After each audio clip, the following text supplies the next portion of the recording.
ನಮಸ್ಕಾರ. ಉತ್ತರ ಕರ್ನಾಟಕ ನ್ಯೂಸ್ನ ಬೀದರ್ ನ್ಯೂಸ್ ರೌಂಡಪ್ಗೆ ಸ್ವಾಗತ. ನಾನು ಹನುಮಂತ್ ದೇಶ್ಮುಖ್. ಬನ್ನಿ ಕ್ವಿಕ್ ಆಗಿ ನೋಡೋಣ ಬೀದರ್ ಜಿಲ್ಲೆ ಮತ್ತು ಜಿಲ್ಲೆಗೆ ಸಂಬಂಧಪಟ್ಟಂತ ಇಂದಿನ ಪ್ರಮುಖ ಸುದ್ದಿಗಳನ್ನ. ಜೆಜೆಎಂ ಕಾಮಗಾರಿ ಮಾಡಲು ಬಂದ ಗುತ್ತಿಗೆದಾರನಿಗೆ ಗ್ರಾಮಸ್ಥರು ಕ್ಲಾಸ್ ತೆಗೆದುಕೊಂಡಂತ ಘಟನೆ ಹುಮ್ನಾಬಾದ್ ತಾಲೂಕಿನ ಮೊಳಕೇರ ಗ್ರಾಮದಲ್ಲಿ ನಡೆದಿದೆ. ಬಾಕಿ ಉಳಿದಿರುವ ಜೆಜೆಎಂ ಕಾಮಗಾರಿಯನ್ನ ಪೂರ್ಣಗೊಳಿಸದೆ ಹೊಸ ಕೆಲಸ ಆರಂಭಿಸಬಾರದು ಅಂತ ಗ್ರಾಮಸ್ಥರು ಗುತ್ತಿಗೆದಾರನಿಗೆ ತೀವ್ರ ತರಾಟೆ ತೆಗೆದುಕೊಂಡಿದ್ದಾರೆ. ಗ್ರಾಮದ ತುಂಬೆಲ್ಲ ಜೆಜೆಎಂ ಕಾಮಗಾರಿಗಾಗಿ ಅಗದಿರುವಂತಹ ತಗ್ಗು ಗುಂಡಿಗಳಿಂದ ಜನಜೀವನ ಅಸ್ತವ್ಯಸ್ತವಾಗಿದ್ದು 3 ವರ್ಷಗಳಾದರೂ ಕೂಡ ಕಾಮಗಾರಿ ಪೂರ್ಣಗೊಳ್ಳದಿರುವುದಕ್ಕೆ ಗ್ರಾಮಸ್ಥರು ಆಕ್ರೋಶವನ್ನ ವ್ಯಕ್ತಪಡಿಸಿದ್ದಾರೆ. ನಮ್ಮ ಹೆಂಡತಿ ಮಕ್ಕಳು ಈ ತಗ್ಗುಗಳಲ್ಲಿ ಬಿದ್ದು ಅಪಾಯಕ್ಕೆ ಒಳಗಾಗ್ತಿದ್ದಾರೆ ಅಂತ ಗ್ರಾಮಸ್ಥರು ಪ್ರಶ್ನಿಸಿದ್ದಾರೆ. ಸಮಸ್ಯೆ ಸರಿಪಡಿಸುತ್ತೇವೆ ಎಂದು ಗುತ್ತಿಗೆದಾರರು ಹೇಳಿದ್ರು ಕೂಡ ಇಷ್ಟು ದಿನ ಏಕೆ ಕಣ್ಮುಚ್ಚಿ ಕುಳಿತಿದ್ದೀರಿ ಎಂದು ಗ್ರಾಮಸ್ಥರು ಆಕ್ರೋಶವನ್ನ ಹೊರಹಾಕಿದ್ದಾರೆ. ಗುತ್ತಿಗೆದಾರರ ಮತ್ತು ಗ್ರಾಮಸ್ಥರ ನಡುವೆ ಜೆಜೆಎಂ ಕಾಮಗಾರಿಯ ವಿಚಾರವಾಗಿ ಮಾತಿನ ಜಟಾಪಟಿ ನಡೆದಿದ್ದು ಬಾಕಿ ಕೆಲಸ ಮುಗಿಯುವವರೆಗೂ ಹೊಸ ಕಾಮಗಾರಿ ಪ್ರಾರಂಭಿಸಲು ಗ್ರಾಮಸ್ಥರು ಅವಕಾಶ ನೀಡಿಲ್ಲ. ಈಗ ಹಳಿ ಕೆಲಸಗಳು ಏನಿದ್ದು ಪೆಂಡಿಂಗ್ ಅವ ಸರ್. ಆ ಪೆಂಡಿಂಗ್ ಕೆಲಸಗಳು ವರ್ಕ್ ಕಂಪ್ಲೀಟ್ ಮಾಡ್ರಿ ಅಂತ ಹೇಳಿದ್ದು. ಆ ಕೆಲಸ ಒಟ್ಟು ಊರು ತುಂಬಾ ನಾಲಿ ಕೆದರೆ ಸರ್. ಜೆಜೆಎಂ ವರ್ಕ್ದು ಅವ್ರು ಏನು ಕೆಲಸ ಕಂಪ್ಲೀಟ್ ಮಾಡಿಲ್ಲ ಸರ್. ಇವತ್ತೇನು ಬಂದವ್ರು ಇವತ್ತು ಕೆಲಸ ಮಾಡಕ್ಕೆ ನಾವು ಕೆಲಸ ಓಕೆ ಮಾಡ್ಕೊಡ್ರಿ, ಪೈಲೆ ಏನು ಹಳಿ ಕೆದಿನ ಓಕೆ ಮಾಡ್ಕೊಡ್ರಿ, ಆಮೇಲೆ ಚಾಲು ಮಾಡಿ ಅಂತ ಹೇಳಿದ್ದೀವಿ ರೀ. ಆಯಿತು. ನಿನ್ನ MLA ಸಾಹೇಬರು ಬಂದಿರು, ಆಯ್ತು ನಮ್ಮ ಶಾಸಕ ಮಿನಿಸ್ಟ್ರು ಬಂದಿರು, ಆಯ್ತು ಎಲ್ಲ ಮಿನಿಸ್ಟ್ರುಗಳೆಲ್ಲ MLA ಸಾಹೇಬರು ಬಂದಿರು. ಅವ್ರ ಮುಂದೆ ಹೇಳಿದ್ಮೇಲೆ ಇವತ್ತು ಬಂದು ಅವರು ಕೆಲಸ ಚಾಲು ಮಾಡಕ್ಕೆ ಬಂದಾರೆ. ನಾವು ಕೆಲಸ ಮಾಡಕ್ಕೆ ಬ್ಯಾಡಲ್ಲತ್ತಿಲ್ರಿ. ಈಗ ಹಳಿದೇನು ವರ್ಕ್ಗಳು ಎಲ್ಲೆಲ್ಲಿ ನಾಲಿ ಕೆದರಿ ಇಟ್ರಿ ಬಿದ್ದು ಸಾಯ್ಲತ್ತಾರ ಜನ. ಆ ಹಳಿ ವರ್ಕಿಂದ 3 ವರ್ಷ ಆಯ್ತು ಅವ್ರು ಕೆಲಸ ಮಾಡಲಿ ಸರ್. ಈಗ ಕೆಲಸಗಳು ಹಂಗೆ ಉಳ್ದ ಹಳಿ ಕೆಲಸ ಚಾಲು ಮಾಡ್ರಿ ಅಂತ ಹೇಳಿದ್ರು ಬಂದವ್ರು ಮೇನ್ ರೋಡಿಗೆ ಕೆದಲಕ್ಕೆ ಶುರು ಮಾಡ್ಯಾರ ಸರ್. ನೀ ಯಾರೋ ಕೇಳವ ಅಂತ ಹೇಳ್ತಾರೆ. ನಾವು ಊರ ಸಮಸ್ಯೆ ನಾವು ಕೇಳಲ್ಲ, ಊರವ್ರು ಕೇಳಿದ್ರೆ ಮತ್ತೆ ಯಾರು ಬಂದು ಕೇಳ್ತಾರೆ ಸರ್. ನಾವು ಊರ ಸಮಸ್ಯೆ ನೀವು ಮುಂದೆ ಹೇಳ್ಬೇಕಾಯ್ತು. ಹಂಗೆ ಯಾರು ಕೇಳ್ತಾರ ಅದು? ಅನಿಲ್ ಅಂತ ಹೇಳ್ರಿ, ಅನಿಲ್ ಅಂತ ಅಂಬರು ಅಂತ ಯಾರೋ ಕೊಡ್ತಿಲ್ರಿ ಅನಿಲ್ ಅಂತ ಹೇಳಿ ಕೆದರೋ ಮಾಡಂತ ಹೇಳ್ತಾರೆ. ಅವ್ರೇನ್ ಗೊತ್ತಿದಾರ ಯಾರು ಅವರು? ಏನೋ ರೀ ಗುತ್ತದಾರ ಏನಂತ ಹೇಳ್ತಾರೆ, ಗುತ್ತದಾರ ಬೇರೆ ಅಂತಾರೆ, ಏನಂತಾನೆ ಏನಿಲ್ಲ. ಗುತ್ತದಾರ ಇದ್ದ ಅಂಬಲ್ನು ನೀ ಯಾರೋ ಕೆದರೋ ಅಂತ ಹೇಳತ್ತಾನ. ಯಾರೇನ್ ಮಾಡೋರು ಕೆದರಲ್ಲ ಧಮಕಿ ಹಾಕ್ಲತ್ತಾನ ಬಂದು. ನಿಮ್ಮ ಹೆಸರು?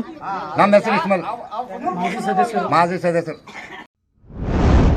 ಬಾಲ್ಕಿ ತಾಲೂಕಿನ ಹಲ್ಬರ್ಗದ ರಾಚೇಟೇಶ್ವರ ಸಂಸ್ಥಾನ ಮಠದ ಪೀಠಾಧಿಪತಿ ಶ್ರೀ ಹೌಗಿ ಲಿಂಗೇಶ್ವರ ಶಿವಾಚಾರ್ಯರಿಗೆ USAದ ಏಷ್ಯಾ ಇಂಟರ್ನ್ಯಾಷನಲ್ ಕಲ್ಚರಲ್ ರಿಸರ್ಚ್ ವಿಶ್ವವಿದ್ಯಾಲಯ ಗೌರವ ಡಾಕ್ಟರೇಟ್ ಅನ್ನ ನೀಡಿದೆ. ಡಾಕ್ಟರೇಟ್ ಪಡೆದ ನಂತರ ಶ್ರೀಮಠಕ್ಕೆ ಆಗಮಿಸಿದ ಪೂಜ್ಯರಿಗೆ ಇಂದು ನಮ್ಮ ಕರ್ನಾಟಕ ಸೇನೆಯ ಜಿಲ್ಲಾಧ್ಯಕ್ಷ ಗಣೇಶ್ ಪಾಟೀಲ್ ಅವರ ನೇತೃತ್ವದಲ್ಲಿ ಗೌರವ ಸನ್ಮಾನ ನೆರವೇರಿತು. ಈ ಸಂದರ್ಭದಲ್ಲಿ ಮಾತನಾಡಿದ ಗಣೇಶ್ ಪಾಟೀಲ್ ಅವರು ಬೆಂಗಳೂರಿನಲ್ಲಿ ಆಯೋಜಿಸಿದ ಸಂಭ್ರಮದಲ್ಲಿ ಶ್ರೀಗಳಿಗೆ ಗೌರವ ಡಾಕ್ಟರೇಟ್ ಪ್ರದಾನವಾಗಿರುವುದು ಅತ್ಯಂತ ಸಂತೋಷ ತರಿಸಿದೆ. ಅಧ್ಯಾತ್ಮ ಹಾಗೂ ಸಾಮಾಜಿಕ ಸೇವೆಗಾಗಿ ಅವರಿಗೆ ಡಾಕ್ಟರೇಟ್ ದೊರಕಿದೆ. ಹೌಗಿ ಲಿಂಗೇಶ್ವರ ಶಿವಾಚಾರ್ಯರು 2 ದಶಕಗಳಿಂದ ಸಮಾಜೋ ಧಾರ್ಮಿಕ ಕಾರ್ಯಗಳಲ್ಲಿ ನಿರತರಾಗಿದ್ದಾರೆ. ಜೊತೆಗೆ ಕನ್ನಡದ ಕಾರ್ಯಕ್ಕೆ ಅವರು ಸದಾ ಸಹಕಾರ ಮಾರ್ಗದರ್ಶನ ನೀಡುತ್ತಾ ಬಂದಿದ್ದಾರೆ ಎಂದರು.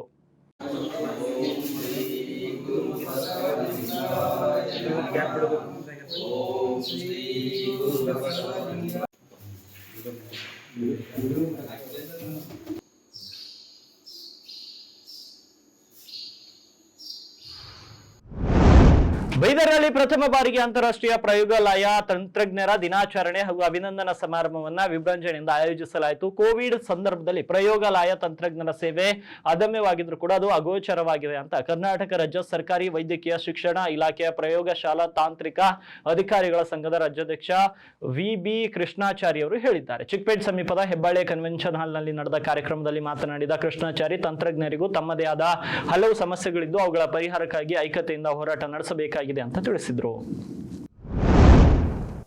ಬೀದರ್ ಜಿಲ್ಲೆಯ ಬಸವ ಕಲ್ಯಾಣ ಮತಕ್ಷೇತ್ರದಲ್ಲಿ ಮಾಜಿ ವಿಧಾನ ಪರಿಷತ್ ಸದಸ್ಯ ವಿಜಯ್ ಸಿಂಗ್ ಅವರ ಧರ್ಮ ಪತ್ನಿ ಸೋನಾಲ್ ವಿಜಯ್ ಸಿಂಗ್ ಅವರು ಭಾರೀ ಓಡಾಟ ನಡೆಸುತ್ತಿದ್ದಾರೆ. ಧಾರ್ಮಿಕ ಕಾರ್ಯಕ್ರಮಗಳು ಸೇರಿ ವಿವಿಧ ಕಾರ್ಯಕ್ರಮಗಳಲ್ಲಿ ಅವರು ಭಾಗಿಯಾಗಿದ್ದಾರೆ. ಬಸವ ಕಲ್ಯಾಣ ಮತಕ್ಷೇತ್ರದ ಮನ್ನಳ್ಳಿ ಗ್ರಾಮದಲ್ಲಿ ಶ್ರೀ ಬೀರಲಿಂಗೇಶ್ವರ ಜಾತ್ರಾ ಮಹೋತ್ಸವದಲ್ಲಿ ಭಾಗವಹಿಸಿ ಪೂಜೆ ಸಲ್ಲಿಸಿ ಕಾರ್ಯಕ್ರಮವನ್ನು ಉದ್ದೇಶಿಸಿ ಅವರು ಮಾತನಾಡಿದರು. ಹಾಗೂ ಕರ್ನಾಟಕ ದ್ವಿಚಕ್ರ ವಾಹನದ ಕಾರ್ಯಾಗಾರ ಮಾಲೀಕರ ಮತ್ತು ತಂತ್ರಜ್ಞ ಸಂಘ ಬೆಂಗಳೂರು, ಬಸವ ಕಲ್ಯಾಣ ದ್ವಿಚಕ್ರ ವಾಹನದ ಕಾರಾಗಾರ ಮಾಲೀಕರ ಮತ್ತು ತಂತ್ರಜ್ಞ ವೆಲ್ಫೇರ್ ಟ್ರಸ್ಟ್ ವತಿಯಿಂದ ಹಮ್ಮಿಕೊಂಡಿರುವ ಬೀದರ್ ಜಿಲ್ಲಾ ಮೆಕ್ಯಾನಿಕ್ ಮೀಟ್ 2026 ಕಾರ್ಯಕ್ರಮದಲ್ಲಿ ಭಾಗವಹಿಸಿದರು. ಈ ವೇಳೆ ಪರಮ ಪೂಜ್ಯ ಶ್ರೀ ಡಾಕ್ಟರ್ ಅಭಿನವ ಘನಲಿಂಗ ರುದ್ರಮುನಿ ಶಿವಾಚಾರ್ಯರು ಸೇರಿದಂತೆ ಹಲವು ಗಣ್ಯರು ಉಪಸ್ಥಿತರಿದ್ದರು. ಬಹುಜನ ಸಮಾಜ ಪಾರ್ಟಿಯ ಬಸವ ಕಲ್ಯಾಣ ತಾಲೂಕು ಅಧ್ಯಕ್ಷರಾದ ಶಂಕರ್ ಪುಲೆ ಅವರ ನೇತೃತ್ವದಲ್ಲಿ ಶ್ರೀ ಗುರು ಶಿರೋಮಣಿ ಸಂತ ರವಿದಾಸ್ ಜಿ ಅವರ ಜಯಂತಿ ಕಾರ್ಯಕ್ರಮವು ಅತ್ಯಂತ ವಿಜೃಂಭಣೆಯಿಂದ ಜರುಗಿತು. ಈ ಸಂದರ್ಭದಲ್ಲಿ ಹಾರಕೂಡ ತಾಂಡಾದ ಗ್ರಾಮದ ಯುವಕರು ಬಿಎಸ್ಪಿ ಪಕ್ಷಕ್ಕೆ ಸೇರ್ಪಡೆಯಾದರು. ಅವರನ್ನ ಗ್ರಾಮ ಘಟಕ ಪದಾಧಿಕಾರಿಗಳಾಗಿ ಆಯ್ಕೆ ಮಾಡಲಾಯಿತು. ಈ ಸಂದರ್ಭದಲ್ಲಿ ತಾಲೂಕು ಸಂಯೋಜಕರಾದ ದತ್ತ ಅವರು, ಗ್ರಾಮ ಘಟಕದ ಅಧ್ಯಕ್ಷರಾಗಿ ರಮೇಶ್ ರಾಥೋಡ್, ಗ್ರಾಮ ಘಟಕದ ಉಪಾಧ್ಯಕ್ಷರಾಗಿ ವೀರೇಶ್ ಚವ್ಹಾಣ್, ಗ್ರಾಮ ಘಟಕದ ಸಂಯೋಜಕರಾಗಿ ಅಶೋಕ್ ರಾಥೋಡ್, ಗ್ರಾಮ ಘಟಕದ ಪ್ರಧಾನ ಕಾರ್ಯದರ್ಶಿಯಾಗಿ ಸಚಿವರಾಗಿ ಬಬ್ಲು ರಾಥೋಡ್, ಅದೇ ರೀತಿ ಕಾರ್ಯದರ್ಶಿಯಾಗಿ ಆಕಾಶ್ ರಾಥೋಡ್ ಮತ್ತು ವಿವಿಧ ಪದಾಧಿಕಾರಿಗಳನ್ನ ಇದೇ ವೇಳೆ ನೇಮಕ ಕೂಡ ಮಾಡಲಾಯಿತು. ಬೀದರ್ ಜಿಲ್ಲೆಯ ಬಸವ ಕಲ್ಯಾಣದಲ್ಲಿ ಬಿಜೆಪಿಯಲ್ಲಿ ಭಾರೀ ಬೆಳವಣಿಗೆ ಒಂದು ಕಂಡು ಬಂದಿದೆ. ನಿನ್ನೆ ಒಂದೇ ದಿನ ಬಸವ ಕಲ್ಯಾಣ ಮತಕ್ಷೇತ್ರದ ವಿವಿಧ ಗ್ರಾಮಗಳಲ್ಲಿನ 30ಕ್ಕೂ ಹೆಚ್ಚು ರಾಜಕೀಯ ಮುಖಂಡರುಗಳು ಬೀದರ್ನ ಬಿಜೆಪಿ ಕಚೇರಿಯಲ್ಲಿ ಕಾಂಗ್ರೆಸ್ ಪಕ್ಷದ ದುರಾಡಳಿತ ಮತ್ತು ಭ್ರಷ್ಟಾಚಾರದಿಂದ ಬೇಸತ್ತು ಬಿಜೆಪಿ ಪಕ್ಷಕ್ಕೆ ಸೇರ್ಪಡೆಯಾಗಿದ್ದಾರೆ ಅಂತ ಬಸವ ಕಲ್ಯಾಣ ಶಾಸಕ ಶರಣು ಸಲ್ಗರ್ ಅವರ ಆಪ್ತ ಮೂಲಗಳಿಂದ ತಿಳಿದು ಬಂದಿದೆ. ಬಸವ ಕಲ್ಯಾಣ ಮತಕ್ಷೇತ್ರದ ಪತ್ರಾಪುರ್, ಉಜ್ಳಂಬ, ಹಾರ್ಕೂಡ್, ಜಾಮನ್ ಮುಗ್ಳಿ ಮತ್ತು ಕೊಹಿನೂರ್ ಗ್ರಾಮಗಳ ಮುಖಂಡರು ಬಿಜೆಪಿ ಪಕ್ಷಕ್ಕೆ ಸೇರ್ಪಡೆ ಆಗಿದ್ದಾರೆ.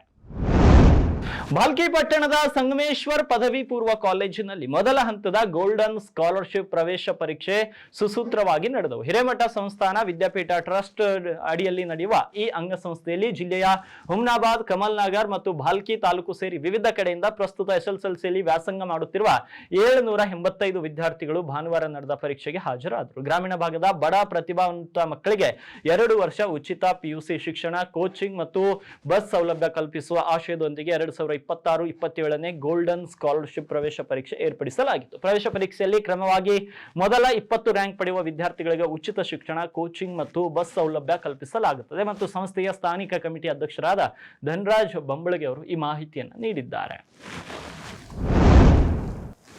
ಹುಮ್ನಾಬಾದ್ ತಾಲೂಕಿನ ಮೊಳಕೆರೆ ಗ್ರಾಮದಲ್ಲಿ ಸಂಭವಿಸಿದ ಅನುಮಾನಾಸ್ಪದ ವಸ್ತು ಸ್ಫೋಟಗೊಂಡ ಘಟನಾ ಸ್ಥಳಕ್ಕೆ ಅರಣ್ಯ, ಜೀವಿಶಾಸ್ತ್ರ ಮತ್ತು ಪರಿಸರ ಹಾಗೂ ಜಿಲ್ಲಾ ಉಸ್ತುವಾರಿ ಸಚಿವ ಈಶ್ವರ್ ಖಂಡ್ರೆ ಅವರು ಭೇಟಿ ನೀಡಿ ಪರಿಶೀಲನೆಯನ್ನ ನಡೆಸಿದ್ದಾರೆ. ಸ್ಥಳದಲ್ಲಿದ್ದ ಅಧಿಕಾರಿಗಳಿಂದ ಘಟನೆ ಕುರಿತು ವಿವರವಾದ ಮಾಹಿತಿಯನ್ನು ಪಡೆದು ಮಾತನಾಡಿದ ಸಚಿವ ಈಶ್ವರ್ ಖಂಡ್ರೆ, ಮೇಲ್ನೋಟಕ್ಕೆ ಮನೆಯ ಮುಂಭಾಗದಲ್ಲಿ ರಾಸಾಯನಿಕ ಮಿಶ್ರಿತ ವಸ್ತುಗಳನ್ನ ಶೇಖರಣೆ ಮಾಡಿರುವುದರಿಂದ ಸ್ಫೋಟ ಸಂಭವಿಸಿರುವ ಸಾಧ್ಯತೆ ಇದೆ. ಘಟನೆ ಕುರಿತು ಸಮಗ್ರ ತನಿಖೆ ನಡೆಯುತ್ತಿದ್ದು ಸಂಪೂರ್ಣ ತನಿಖಾ ವರದಿ ಬಂದ ತಕ್ಷಣ ವರದಿ ಆಧಾರದ ಮೇಲೆ ಅಗತ್ಯ ಕ್ರಮ ಕೈಗೊಳ್ಳಲಾಗುವುದು. ಈ ಪ್ರಕರಣದಲ್ಲಿ ಯಾರೇ ಅಧಿಕಾರಿಗಳು ನಿರ್ಲಕ್ಷ್ಯ ಅಥವಾ ಲೋಪ ಕಂಡು ಬಂದ್ರೆ ಅವರ ವಿರುದ್ಧ ಕಠಿಣ ಕ್ರಮ ಕೈಗೊಳ್ಳಲಾಗುವುದು ಅಂತ ಹೇಳಿದ್ರು.